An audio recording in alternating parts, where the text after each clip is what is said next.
Leaders from the two Koreas take a historic step in efforts to bring peace to the peninsula. We'll bring you reaction from Beijing and Washington. Hello, I'm Anand Naidu and this is The Heat.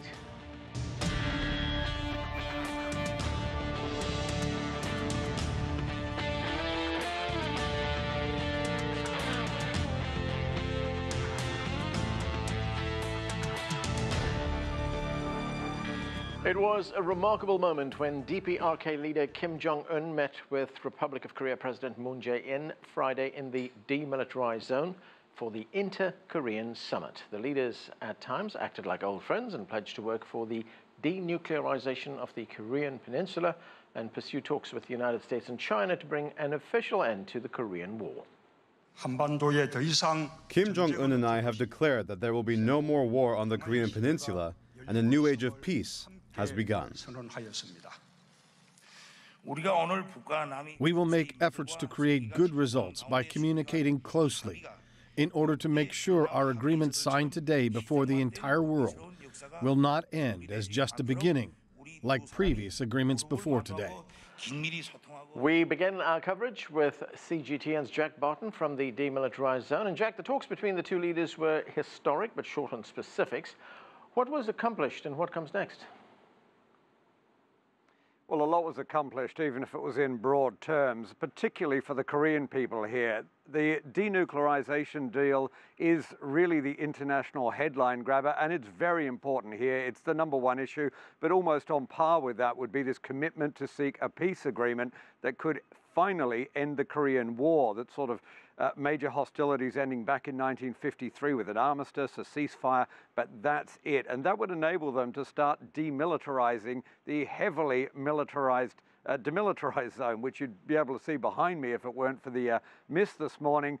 That could start with taking heavy weapons back away from the DMZ, reducing that constant threat that really Koreans on both sides of the DMZ feel whenever hostilities do occasionally flare up again. Also, the commitment for family reunions, and a date's been now given for that in August, bringing children from the war back together again, if only very briefly, for those very emotional reunions we've seen. Now, it is a lot of goodwill. The skeptics amongst the analysts, though, saying this is really insurance building by Kim Jong-un in the same way as his visit to China, trying to sort of build goodwill in China and South Korea so that if there is talk again of preemptive strikes from the US, he sort of has allies in his corner, also perhaps allies in his corner calling for sanctions to maybe be eased at the start or during talks and not at the very end as Donald Trump would wish.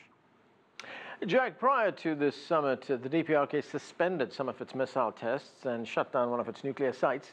What do we know about Kim's intentions for that nuclear arsenal? Well, we do know that he doesn't want to give it all up. In fact, he'd like to keep most of it. That's what South Korean officials were saying before the negotiations even began yesterday. Kim is sort of looking at the international model. I mean, all of the big major nuclear powers, including the US and China, signed up to the Non-Proliferation Treaty back in the Cold War. One of the tenets there is denuclearization, but of course everyone still has their weapons. That's the kind of schedule that Pyongyang is looking for. Donald Trump, of course, looking for a very specific timeline, a short timeline, with rewards at the end of it, and a short timeline, we've heard, so that there can't be backsliding or progress on a nuclear program while the talks are ongoing. Kim Jong-un looking for a much longer timeline with reciprocal relationship along the way. So if they give up something, they get something in return. But we're going to have to see how this progresses with the potential meeting between Kim Jong-un and Donald Trump. Donald Trump clearly looking at the 2020 midterms, trying to get some achievements in place before then. Kim Jong-un no doubt hoping that perhaps Donald Trump is no longer on the scene when the negotiations reach fruition, and he probably has someone not quite as hawkish to deal with at that result. But really, this is the beginning of a long process. As you say, no real details in the agreement. There's no time frame. There's no specifics on what is going to be put in mothballs or taken apart. But it's the beginning. It's the first step. Thanks, Jack. That's CGTN's Jack Barton reporting.